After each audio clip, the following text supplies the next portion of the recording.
bleeding and drugs affecting uterine motility. Yeah? Now, the part on uterine bleeding, we will not go too deep into it. We will only mention it superficially. Okay, although you would have learned uh, some parts of it in other lectures, perhaps in physiology or indeed in pathology next week.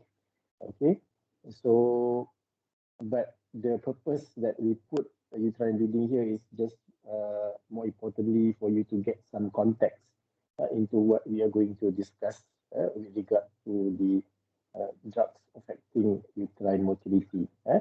So as you can see here, learning objectives number 1 and number 2. Doktor, Ya, suara doktor macam tenggelam sikit. gelap Okay. Ha. I'm using a different mic lah. Dia memang masalah sikit. Is it slightly better now? Sama je.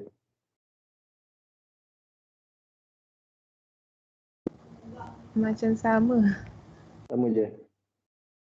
Okay, let me just try something else first. Sekejap.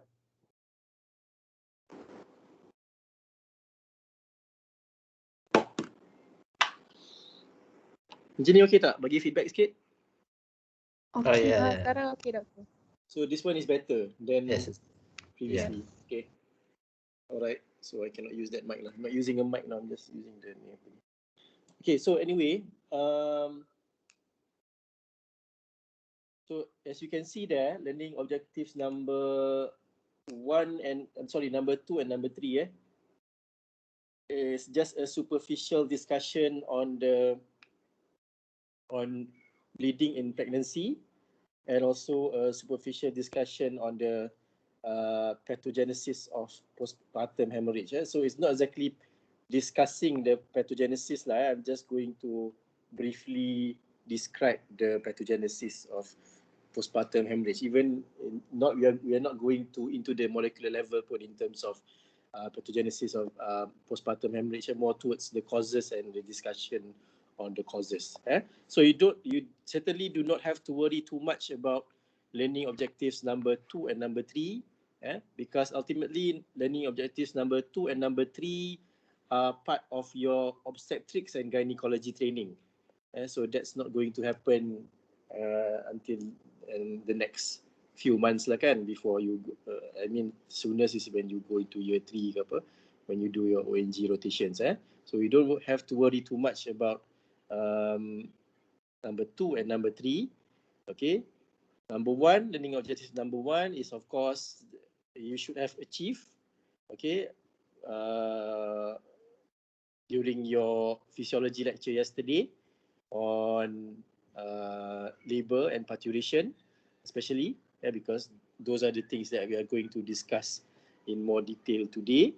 Okay, and the main ones for today is, of course, learning objectives number 4 and 5, which we'll be discussing the oxytocin drugs and the tocolytic drugs. So oxytocin drugs, some books also use the term uterotonic. Uterotonic.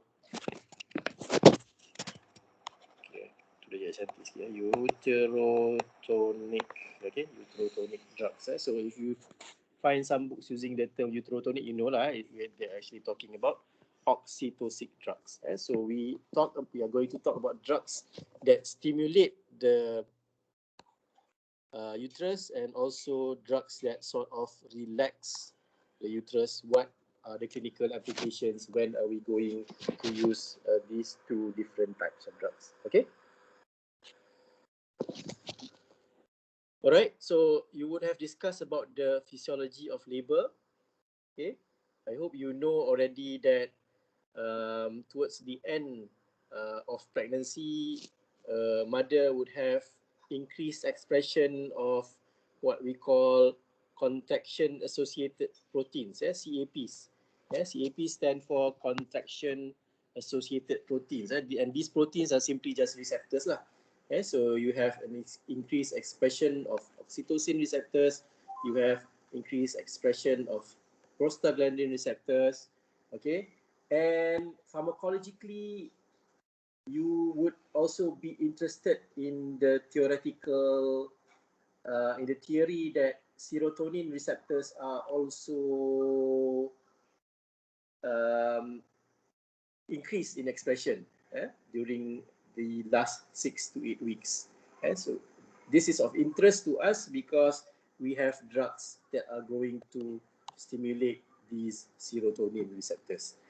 Okay, so all these things occur to prepare the uterus for labor. Okay, and again, you see here, this is just another representation of what happens. Okay, of course, you don't have to worry about everything. Okay, but of course, you have to understand the more important ones. Prostaglandins, oxytocin, relaxin. Okay. Did Dr. Hafiz talk to you about relaxin yesterday? Yeah. Okay. So the main, Not too much. not so Not much. so much. It's But just I think, for during the process of parturition. yeah. Okay. So make sure you revise the hormones involved in the process of parturition.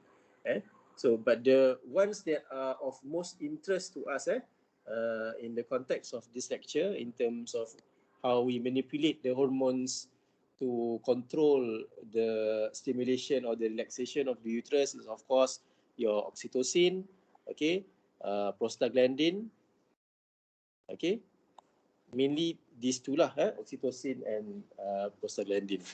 Okay, relaxin, we don't have a drug that would properly manipulate relaxin yet, so we're not going to be quite new. Lagipun relaxin pun the effect is not so much on the contraction actually, it's more on the relaxation of the joints and things like that. So not really.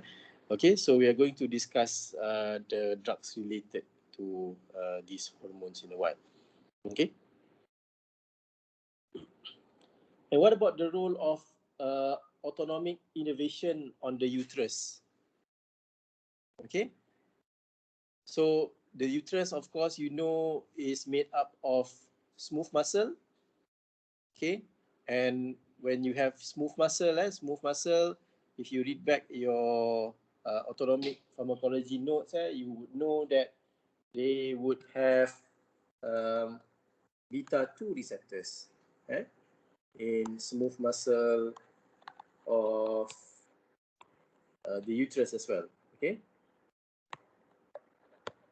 So these beta-2 receptors is another example of how we manipulate what we have. We give drugs that can manipulate the beta-2 receptors, and in this case, the clinical application is to use beta-2 agonists as tocolytic drugs, okay, which will relax the uterine smooth muscle. So we're going to talk about these beta-2 receptor agonists towards the end of the lecture later. Okay.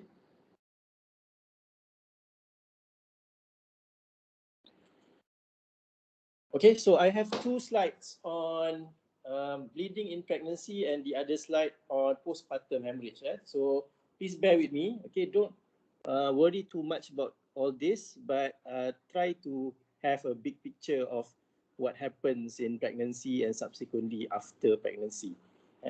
So in pregnancy itself, okay, we have a few main causes of bleeding. Okay, so for example, here you can see up to 20 weeks. Okay, up to 20 weeks. Okay, and you have if you have bleeding from the os, okay, from the cervical os, okay, the main causes would be of abortion. Okay, can you see that actually? Okay, the main causes would be of abortion. Okay, you have did you learn about the different types of abortion? I don't know whether we learn about this or not. Probably not. Anyone? Doctor, your voice is breaking. Say again? No, we haven't. Okay. So never mind. Okay. So this is just the different types of abortion, the different types of miscarriage. Okay. So you don't have to worry about this yet. Okay. But obviously, a miscarriage and abortion would obviously cause uterine bleeding. Okay. So that's the number one cause. Okay. The second most common cause, I would say, would be your ectopic pregnancy. Okay, we used to have ectopic pregnancy as a PBL case. I don't think we're not going to have it this year. Okay, probably next year ke apa.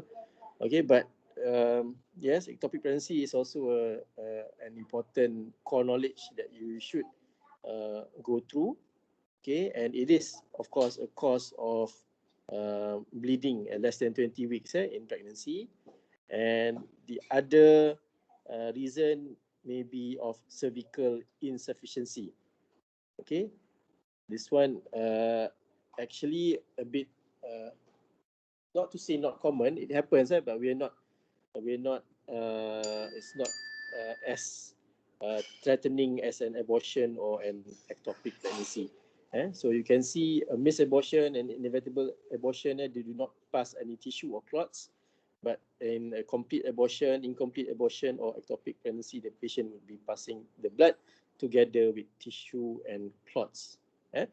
So this is what can happen in as a main cause of bleeding in pregnancy for less than 20 weeks.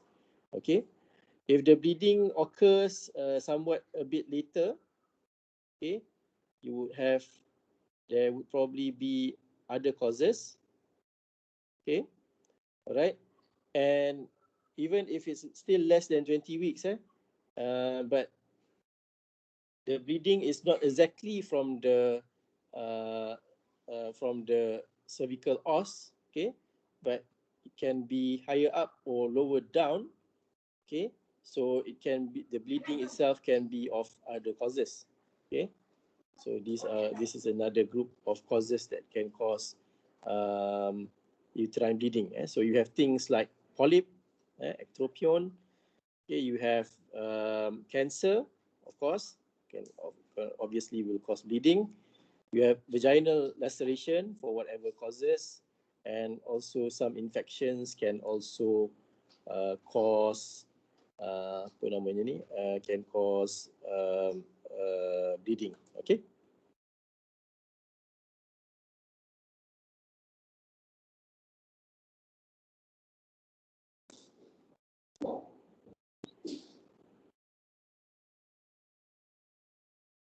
Now, on the right hand side, okay, the flow chart on the right hand side shows you a few other causes, okay, that can be the cause of bleeding in pregnancy.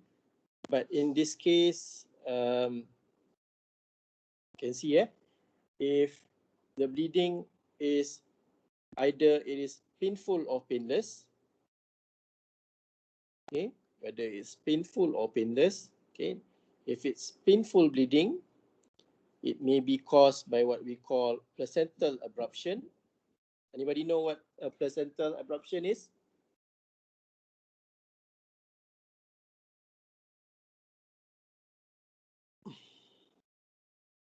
Anyone? No, doctor. Okay. All right. It is as what the term tells you lah. So placental abruption, actually quite common. Okay, actually quite common. You see it all the time in the wards. Okay, and it occurs because the placenta separates from the uterus. Okay, so when the placenta separates from the uterus, okay, the placenta is not supposed to separate from the uterus, unless unless the baby has been taken out. So the placenta is not supposed to separate yet at any time before delivery. Okay, so if there is a separation of the placenta from the uterus for whatever cause, we generally call it placental abruption. Okay, so that in that case, the patient would present with a painful bleeding. Okay. Similarly, if the patient had a uterine rupture, okay, a uterine rupture will also cause painful bleeding from the os. Okay. And the last one is something that we always wait for, is that the patient is in labor. Before when labor starts, the patient will have what we call a bloody show. There will be blood. There will be some obvious bleeding from the os, and that is just a sign of labor. So the bloody show is a sign of labor. Okay, so that is also another cause of painful bleeding. Okay, and last one on the right side here, we also have causes of painless bleeding. Okay, so the causes of painless bleeding, one of the most common ones is placenta previa. Anybody know what placenta previa is?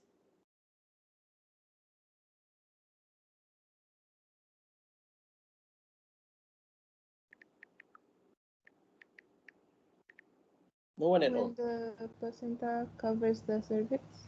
Okay, and the placenta covers the cervix. When it is located near to the cervix, covers the cervix.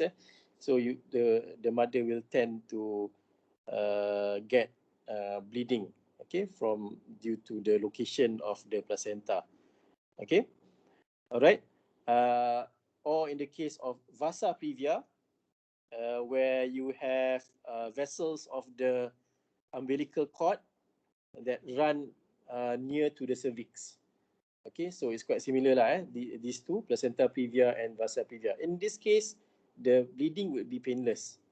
Okay, but the bleeding itself is still a problem. Okay, these are the things that can cause a lot of problems antenatally. And this is one of the most common causes of antenatal hospitalization for mothers.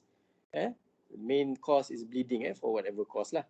So you can see here in the second and third trimester, mainly you have problems with placenta previa, placental abruption, or vasa previa. Okay, so these are all the types of bleeding that occur before delivery, before birth. Okay, obviously you don't have to worry too much about all this now. So this is just an introduction.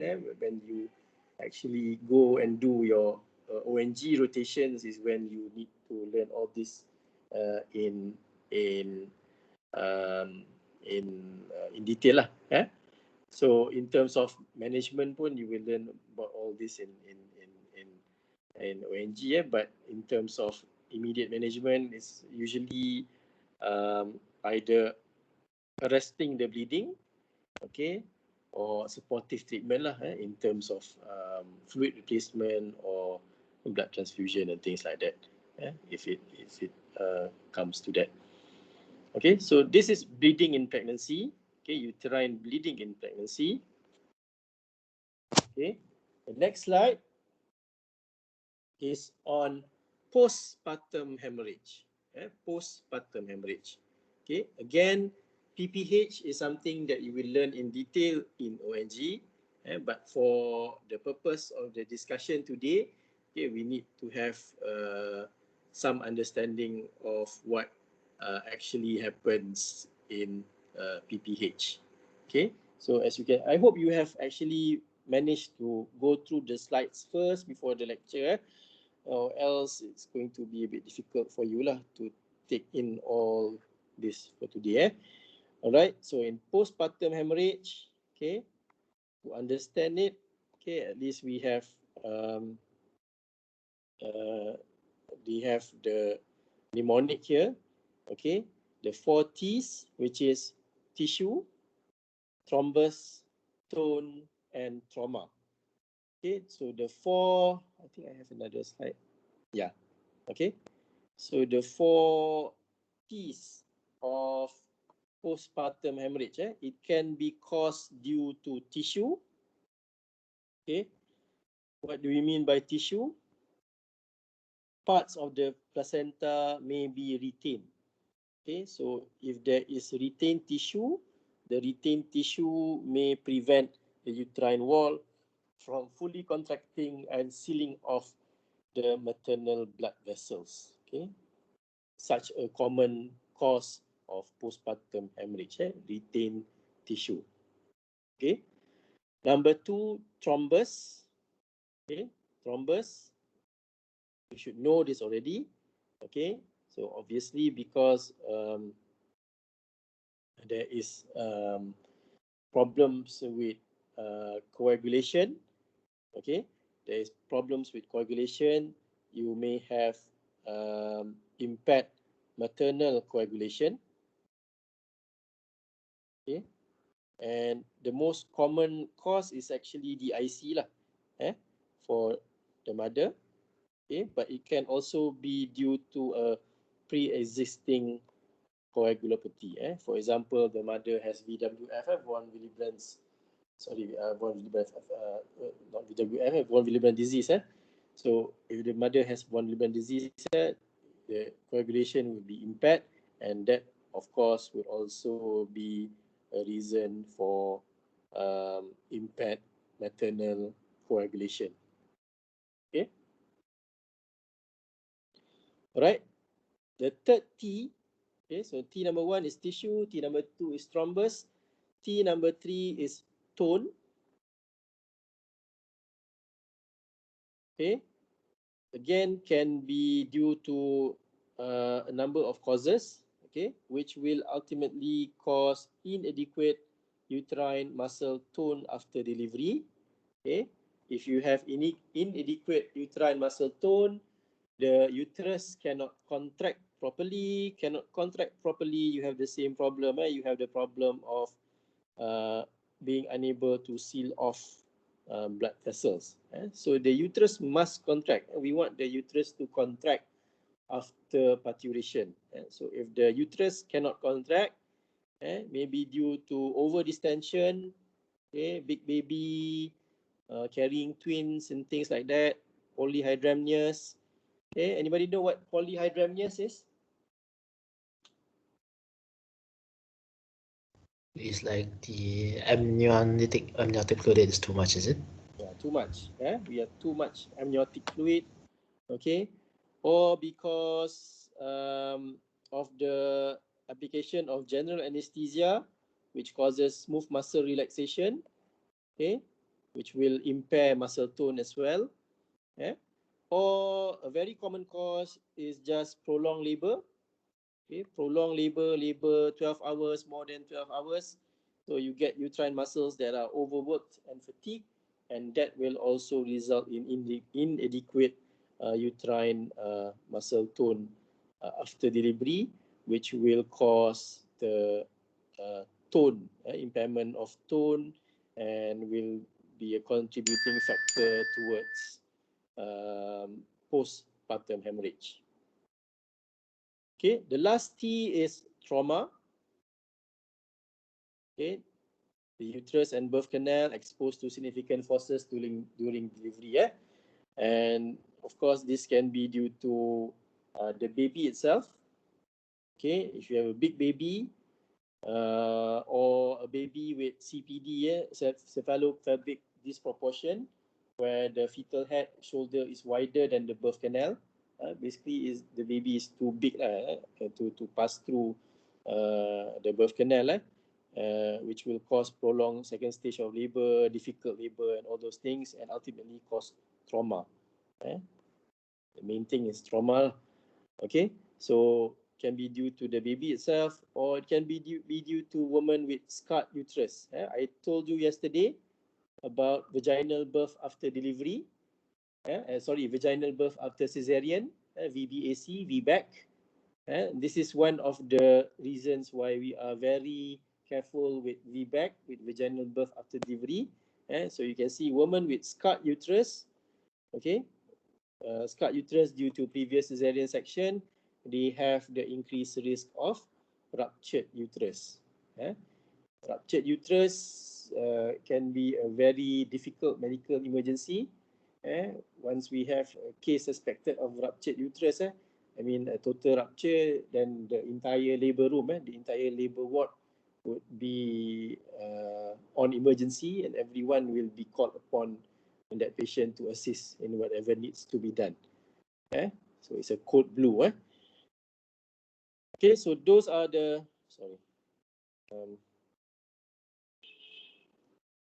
those are the 4 T's of postpartum hemorrhage. Okay, you can see here the same 4 T's, tone, tissue, trauma, and thrombus. Thrombus in this case, they put it down as clotting lah, sama je lah. Okay, tone, tissue, trauma, and thrombus.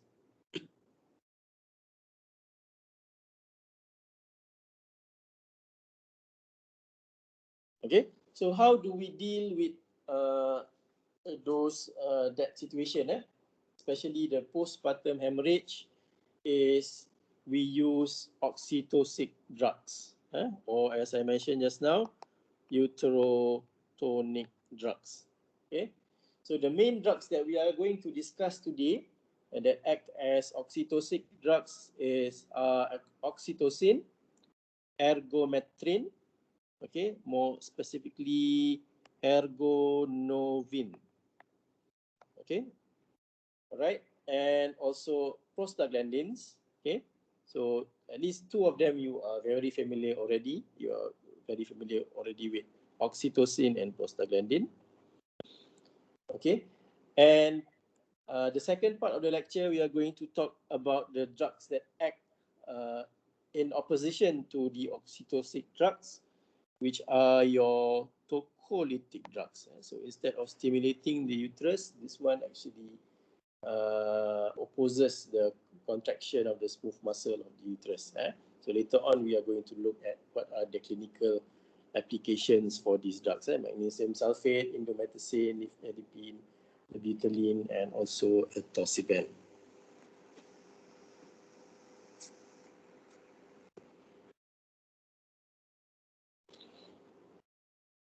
Okay, you can see here the homeostatic control of oxytocin secretion, okay, which usually starts off with the stretch of the uterus. So stretch of the uterus or the stimulation of the nipple by the baby. Okay, so the release of oxytocin,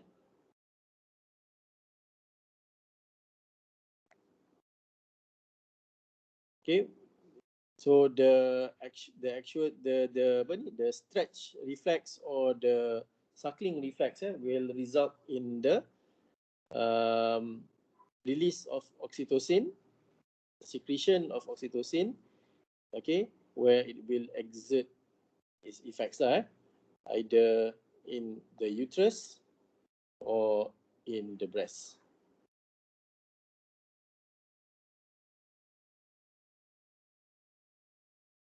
In terms of exogenous oxytocin, okay, they are usually given via the intravenous route, the intramuscular route, or even the newer ones, they can be given via the intranasal route, okay, but not oral. Why not oral? Anyone? The first pass metabolism. Okay, any drug that we do not give orally, the answer is always the same, because of first pass metabolism. Okay, that is the almost always the only reason why we do not suggest for a drug to be given orally. Okay, it has a half-life of 5 minutes and is rapidly metabolized by the kidneys and the liver. Okay, so how does oxytocin work?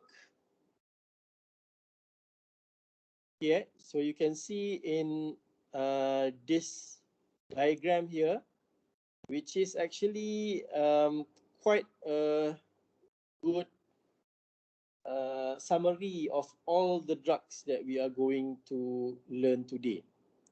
So you have on this side, mainly you have oxytocin and prostaglandin. Okay, oxytocin and prostaglandin, okay, which act as tocolytic drugs. Okay, and on the other side, you have certain drugs that act as tocolytic drugs. So you have drugs that act as oxytocic drugs, and you have drugs that can act as tocolytic drugs. So the blue ones would be your tocolytic drugs. The pink ones, is that pink? I'm a bit colorblind, I think that's pink, kan? Okay, and that is your oxytocic drugs. So you can see here how oxytocin works. Okay. Okay, oxytocin would bind to its receptor, cause a reconfiguration of G proteins. Okay, and you have the cascade involving phospholipase C, okay, inositol triphosphate and diacylglycerol, which will ultimately cause the release of calcium. Okay.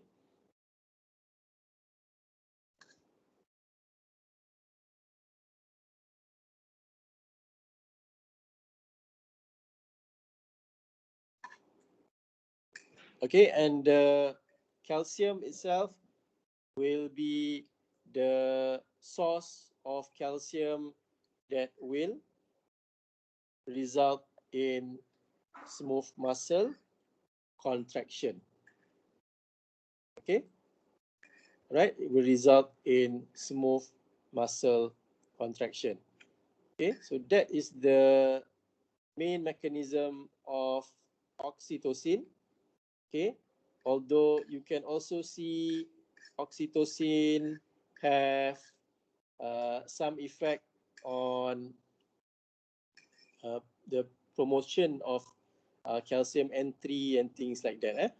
Okay, all right, but the main effect would be via the oxytocin receptor.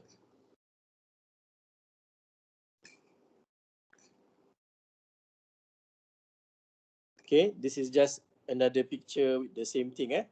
Okay, so you can see there the release of calcium.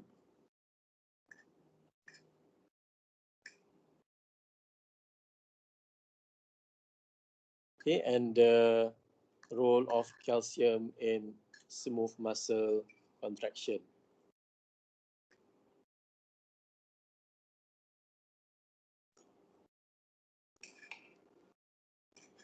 Okay, so that's oxytocin, activates oxytocin receptors, results in increased uterine contractions. And what is it used for? Okay, two things here. Number one, the control of uterine hemorrhage after delivery. So this is what we were talking about, the postpartum hemorrhage. And we also use oxytocin for the induction and augmentation of labor. What do you mean by induction of labor? Anyone? Let's say if the mother is having troubles to push or contract the baby, you can give oxytocin to help. Okay. All right. That is actually augmentation of labor.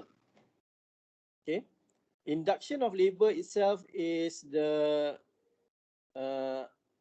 it's induction of labor lah. We induce labor. We induce labor. For example, the mother is already at term. Mother is already at term. 40 weeks, or usually actually for in induction we do it later lah. 42 weeks or so. 42 weeks. Maknanya dia dah over term. The mother is post term.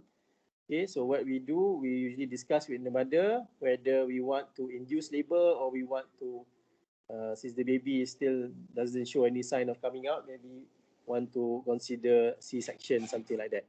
Okay, but induction of labor is also an option. So if the mother won't go into labor, despite being term, despite being post dates, usually we use the term post dates. Post dates maknanya they have exceeded term, they have exceeded the term of 40 weeks lah. Okay, so if the mother is post dates, then we consider the induction of labor. So how do we do induction of labor? Part of the drug that is used for induction of labor is oxytocin lah. Apart from the few other oxytocin drugs that we are going to discuss in the next slide. Okay. All right, so oxytocin is the oxytocic drug, the uterotonic drug, obviously. And obviously, if you have oxytocin and if you have an antagonist to oxytocin, the antagonist to oxytocin will act as a tocolytic drug. So atosiban is an oxytocin receptor antagonist, which will act as a tocolytic drug, which will decrease uterine contractions. Okay, so we'll talk about that later on. Doctor? Yeah. It says that not FDA approved, so is it still used? Which one? Not FDA approved? Atosiban. Oh, no, this one. Okay, this one, this is what we call off-label use. Okay. I mean, in actual fact pun, in Malaysia pun, we don't actually have atosiban, but the drug is there, the drug is available, but it's not widely used and it's not exactly licensed for that purpose lah. But it works in terms of working or not working, it actually works.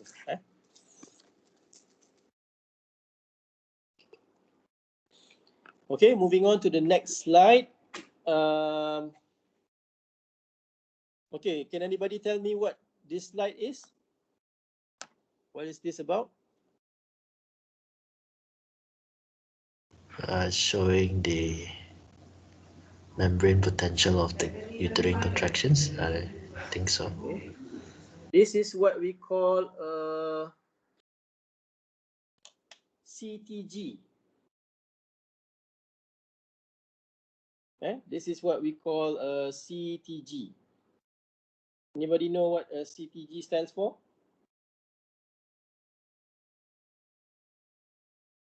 Okay, CTG is cardiotocography. Cardiotocography.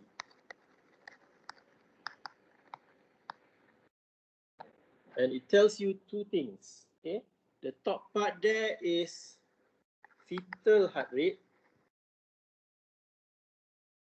So the top part there is the fetal heart rate, and the bottom part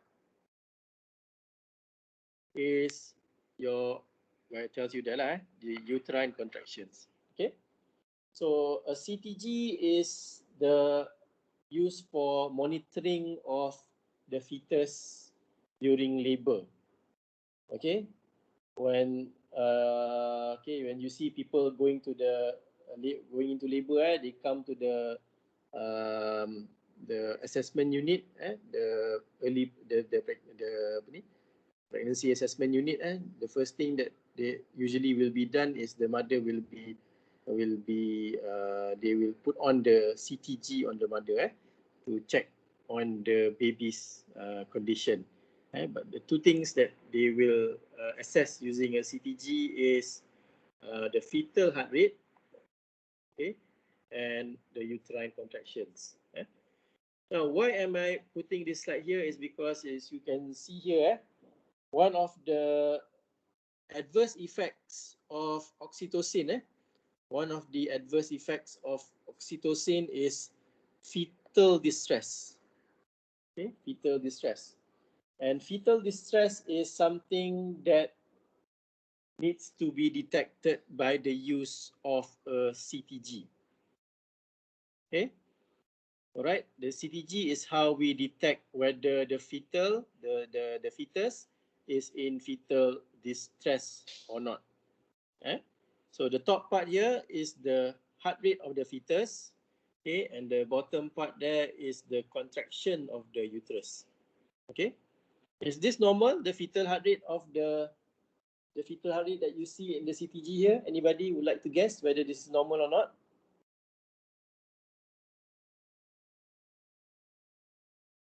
Maybe no. Looks like Tosas de Bois. Okay, it's not. It's not Tasari Lupa. Okay, so this is not abnormal. Okay, this is actually a normal CTG where there is good variability. There is good variability in the heart rate. So a fetal heart rate needs to be variable.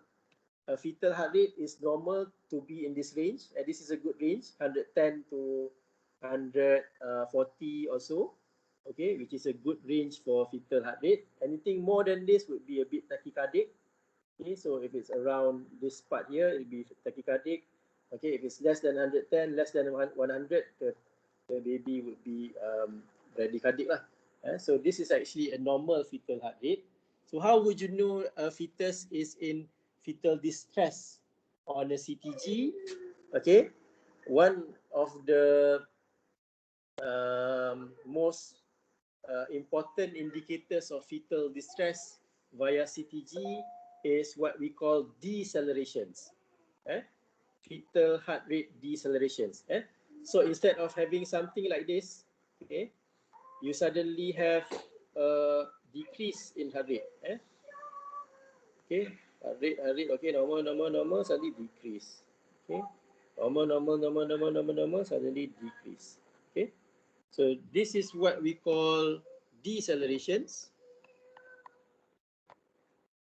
Okay, decelerations, and these decelerations is a sign of fetal distress, especially when they do not occur together with uterine contractions. Okay, let's say if there is a deceleration here, okay, it occurs around the same time as uterine contraction, then you would not be too worried. You would not be too worried as compared to a deceleration that occurs out of nowhere, without a corresponding uterine contraction. Okay, when the uterine is contracted, the placenta would be compressed, the blood flow would be impaired, so it would be normal to have decelerations that tally together with uterine contractions. Whereas if you have fetal heart rate decelerations that do not tally with the uterine contractions, that would be considered abnormal, and that is where you would consider the baby, the fetus, to be in fetal distress. Again, this is just an introduction of into what you are going to learn in ONG later on lah. Not something that you need to know now. But I've told you already lah. So in terms of fetal distress is something that you can identify from the CTG. And indeed, this is one of the important things that you need to be able to do. Okay.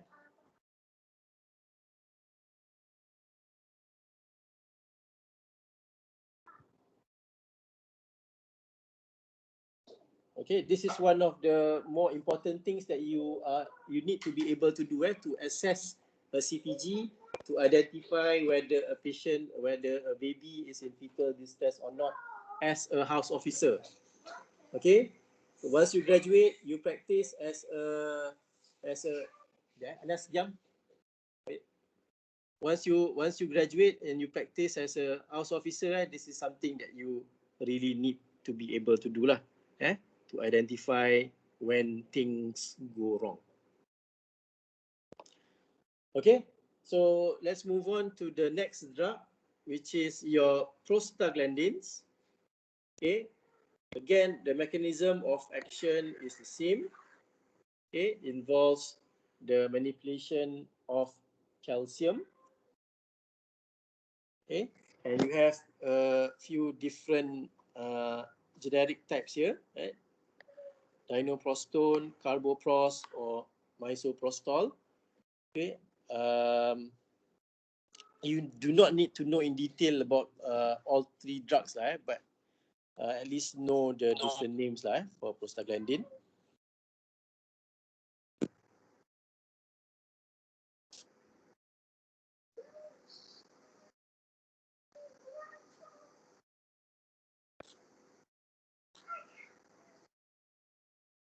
Okay, and as you can see here, the mechanism of prostaglandin action involves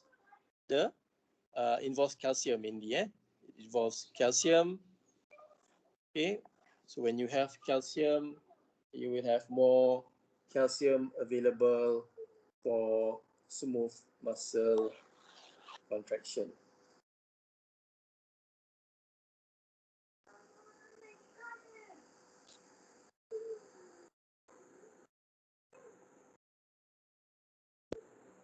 Okay, like oxytocin just now, in terms of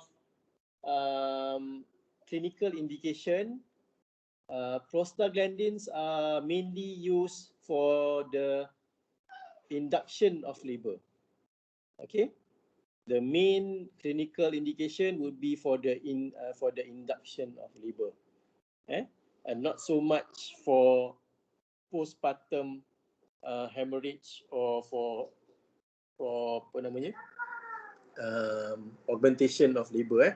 So the main indication, the main use clinically would be for the induction of labor.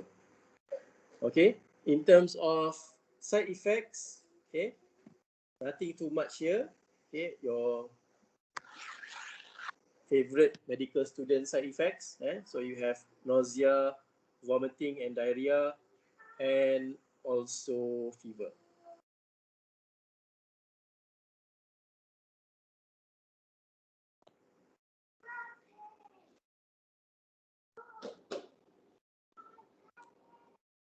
Okay, the third drug that we are going to discuss is ergometrin.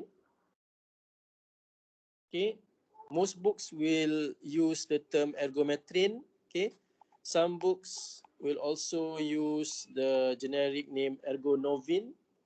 Okay, or methyl ergonovin. Okay, so make sure you know what you are reading. But most books will be using the term ergometrin anyway so you don't have to worry about that. Okay, so how do these drugs work? Okay, ergometrin, ergonovin. Okay, they act as agonists, partial agonists at alpha adrenergic, okay, dopaminergic, and also serotonergic receptors. Okay, so we also have alpha adrenergic receptors being expressed in the uterus, especially as part of the increased expression of CAP towards the end of pregnancy. So you do have alpha adrenergic receptors. You have serotonergic receptors. Okay, and the two main receptors that are stimulated by ergometrin is definitely these two, alpha adrenergic and serotonergic. And the intended clinical effect that we want is due to the stimulation of these two receptors. So similar to so if you stimulate alpha adrenergic receptors, remember that we have alpha adrenergic receptors in uterine smooth muscle. Okay, and when you stimulate those alpha receptors, they will cause smooth muscle contraction. And similarly, it is thought that we have this serotonergic 5-hydroxytryptamine 5-HT2 okay, 5-HT2 receptors okay, present in uterine smooth muscle as well, that will also cause smooth muscle contraction when stimulated. Okay, so partly due to its mechanism of action, ergometrin is actually a drug that can induce tetanic, very forceful contractions of the uterus. Okay, they cause very forceful contractions of the uterus. Okay, and as you can probably predict, because it causes very forceful contractions of the uterus, you definitely do not use it for augmentation of labor, or you do not use it for induction of labor. You don't use ergometrin for that. Not for augmentation, not for induction of labor, but ergometrin more specifically is used for the prevention or the treatment of PPH. Okay. So ergometrin is pretty much second line. First choice for PPH, oxytocin. Okay. Ergometrin is never first choice because of its adverse effects. Okay, because of its adverse effects. What are the main adverse effects that can occur?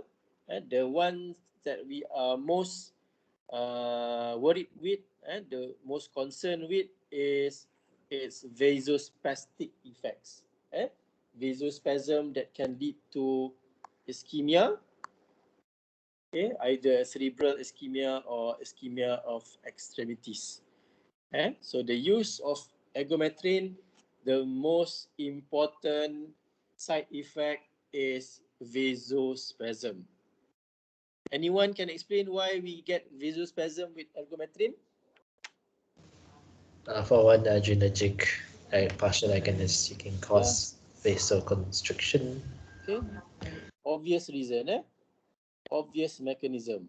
Okay, because of the mechanism of the drug itself, where it constricts smooth muscles via alpha 1 receptors. And as you know, alpha 1 receptors are the same alpha 1 receptors that we get in blood vessels, in vascular smooth muscle. So you don't only get the effect at the uterus, you also get the effect at blood vessels, which may cause vasospasm.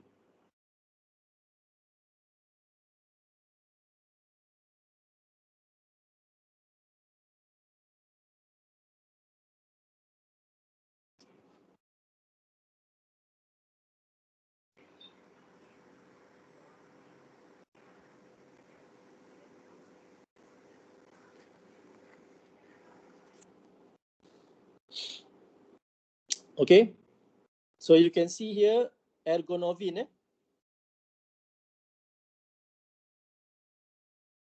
Ergonovin, okay, main mechanism of action, partial agonist effects at serotonin, 5-HT2 and alpha adrenoceptors, okay, with good selectivity for uterine smooth muscle. Okay, both ergonovin and ergotamine have very good effects, very good selectivity for uterine smooth muscle.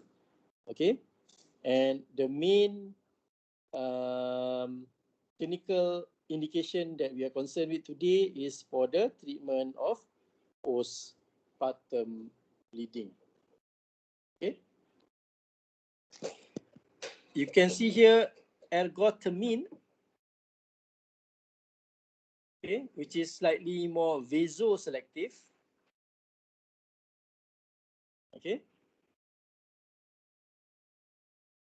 it is supposed to cause smooth muscle contraction, and it does cause smooth muscle contraction, but specifically it blocks alpha agonist vasoconstriction. Okay, now this is a bit memeningkan sikit lah.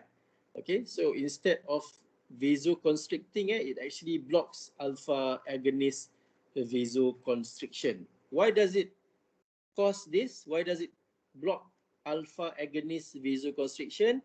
It is thought to be because of its partial effects. Okay. Okay. If you remember your pharmacodynamics, when a drug acts as a partial agonist, it may have an effect that can be similar to an antagonist. Okay. Now this is just an addition for today lah, not one of the learning objectives for today. So ergotamine, as a result of that, causes alpha agonist vasoconstriction, and that is why it is useful for migraine. Okay. Although if you go to a clinic now, you complain of migraine and you ask for a drug, the doctor will never give you ergotamine because nobody will give ergotamine for migraine nowadays because we are concerned about the adverse effects. But this is the mechanism of how it can prevent migraine as well. Okay, but you don't have to worry about that lah. All you have to be worried about is ergonovine, which is the one used as an oxytocin drug with a very specific clinical indication, which is for postpartum bleeding.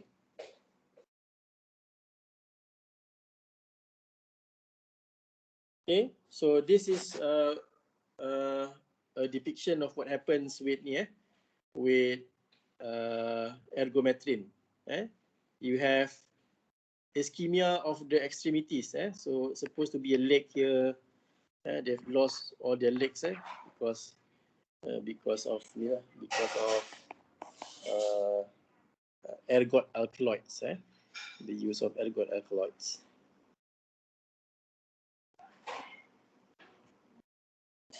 Okay. All right. So as I mentioned, the two main clinical indications for oxytocin drugs. On the right is your postpartum hemorrhage, okay, and on the left is your induction of labor, including augmentation of labor. So this one we are giving prostaglandins, which will actually induce labor. Okay.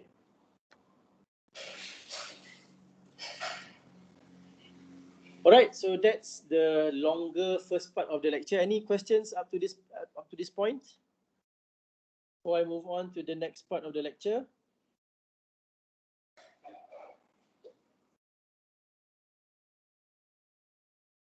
Okay, so the next part of the lecture, we are going to talk about the tocolytic drugs. Doctor, can I send the attendance first? No need lah, later on towards the end. Okay. Okay. So, talking about the tocolytic drugs, so the drugs that arrest, the drugs that stop uterine contractions. Okay, the main reason why we would want to use these tocolytic drugs is for the treatment of preterm labor. Okay, preterm labor, for the treatment of preterm labor. So we have a few drugs that we are going to discuss. Magnesium sulfate, indomethacin, nifedipine, terbutaline, and the one that I already mentioned, etosaban, which is your oxytocin antagonist. Okay.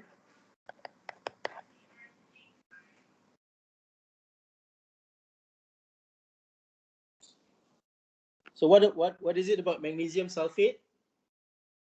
Okay, it is thought to work primarily as an antagonist to calcium. You can see here, magnesium sulfate is here. Okay, where it is thought to block the entry of calcium into the cell. Okay. Even though the year is 2021, we are not exactly sure about this mechanism actually, in terms of how magnesium sulfate works as a tocolytic drug. But the main theory for now is by blockade of calcium entry. So magnesium sulfate, presumably a calcium antagonist, usually given IV.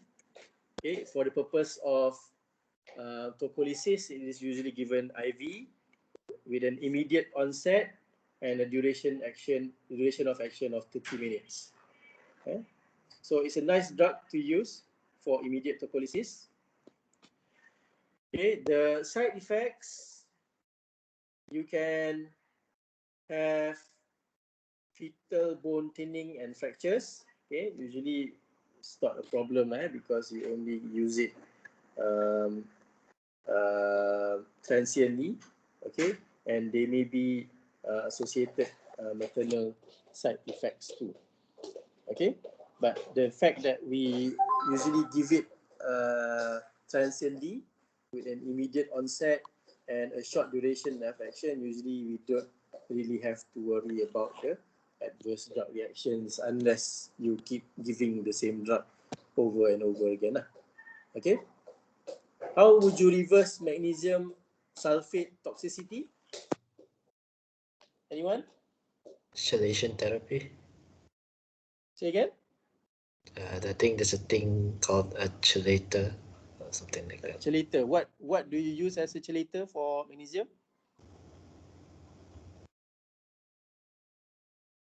For magnesium, we can actually use calcium gluconate. Right, so remember that, so that when you, in 3 years time, when you go for your emergency medicine rotation, you know what to do when you see cases of magnesium toxicity for whatever reason. You can use calcium gluconate. Okay, the next one is indomethacin. Okay, I hope you still remember what is indomethacin. Okay, how does it act as a tocolytic, indomethacin?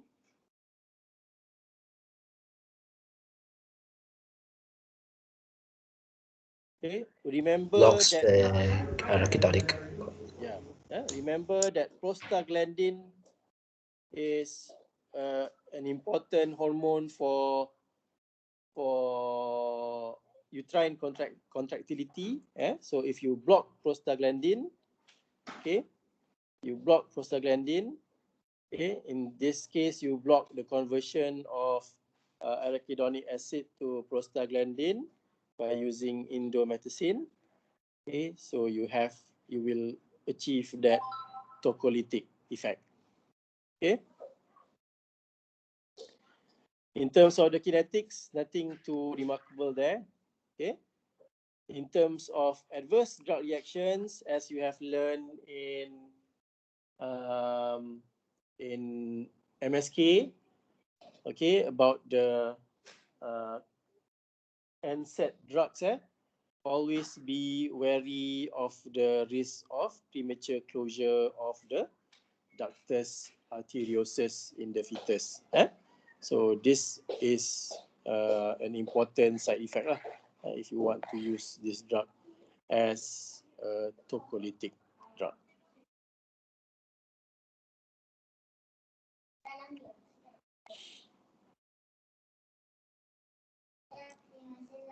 Okay, next one, nifedipine.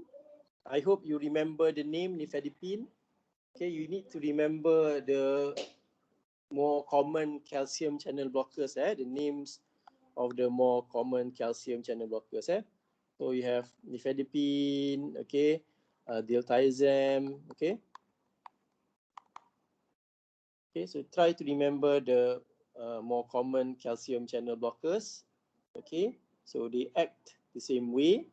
Okay, if you block the entry of calcium, you will not get muscle contraction, and instead you will get muscle relaxation. Okay, smooth muscle relaxation, meaning you get that tocolytic effect. Okay. Now, when I go through all these drugs that you have actually gone through before, indomethacin, nifedipine, all these drugs you have gone through before, even terbutaline to a certain extent.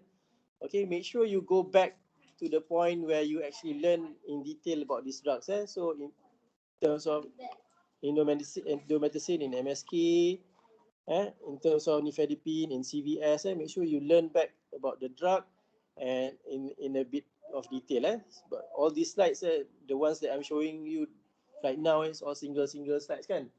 Later on you think you only need to know superficially only, but you need to revise lah. You need to revise back what you have learned about all these drugs. So previously you learned nifedipine as a calcium channel blocker, okay, useful for its effects on the heart, useful for its effects on the vascular smooth muscle. Now you are learning a new thing. You now realize, you now get the knowledge that nifedipine is also used as a calcium channel blocker to stop uterine contractions. Okay, but the drug itself you would have come across, you would have learned it in a bit of detail before. So make sure you go back to your textbooks, make sure you go back to your old notes to revise about the drug itself.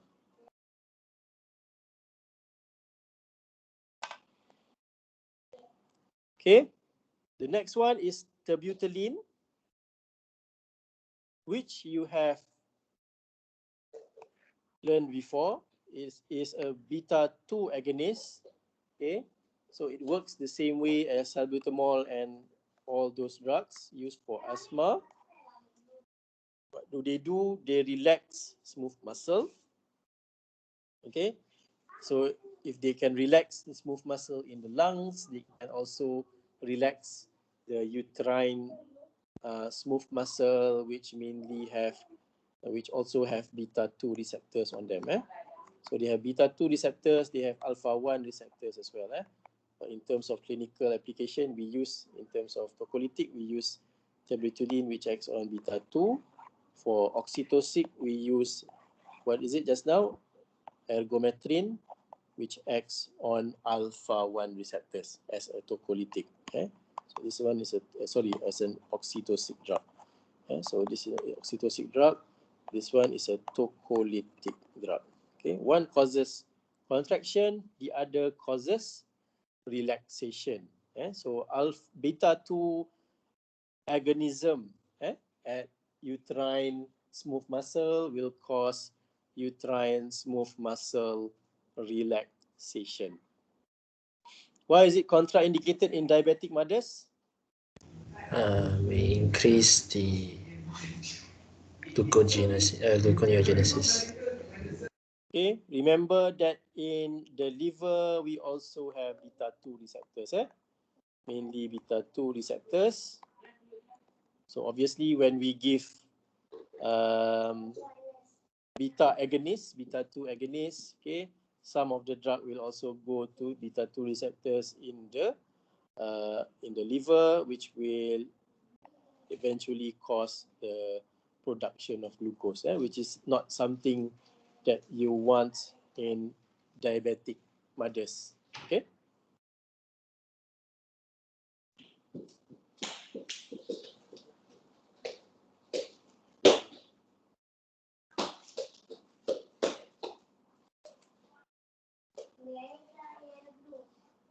Okay, this is actually a peculiar side effect that occurs in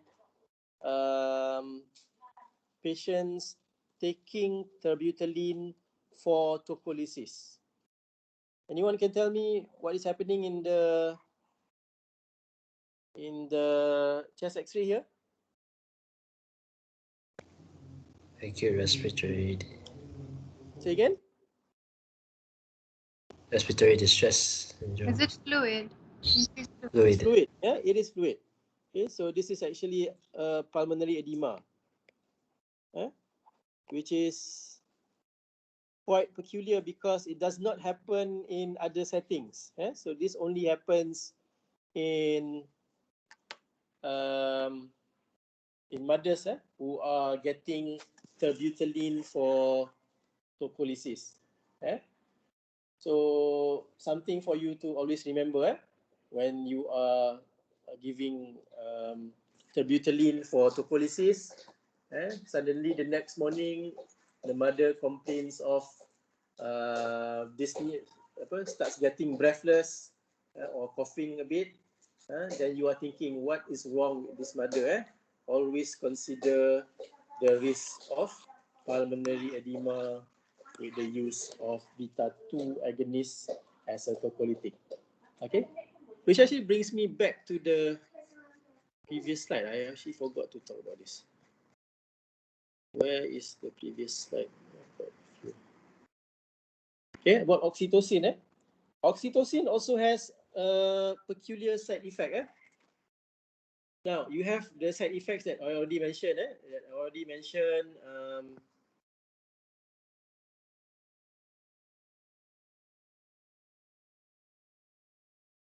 The ones that I already mentioned, fetal distress, placental abruption, uterine rupture.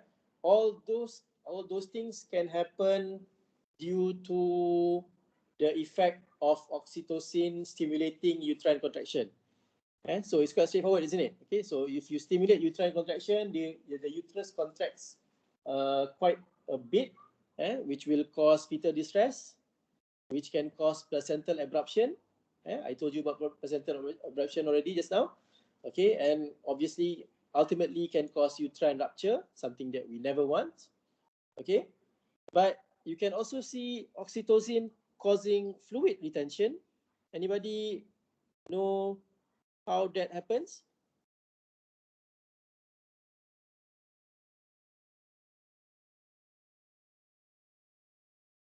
Fluid retention with oxytocin.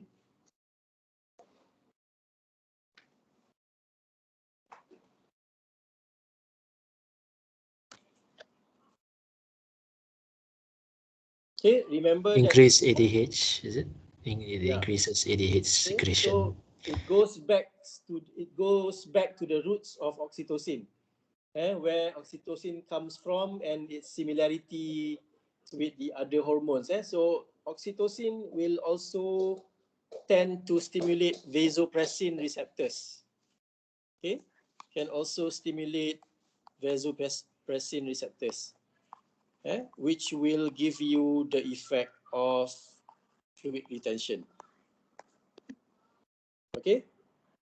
However, as you can see here, even though it causes fluid retention, it has this final peculiar side effect of hypotension. So even though it's supposed to be fluid retention, logically, if you have fluid retention, you'll be talking about hypertension, isn't it? But instead of getting hypertension, the commonly associated side effect with oxytocin is, in fact, hypotension. And we are not actually able to explain that fully. In theory, we also do not know why exactly that is the case.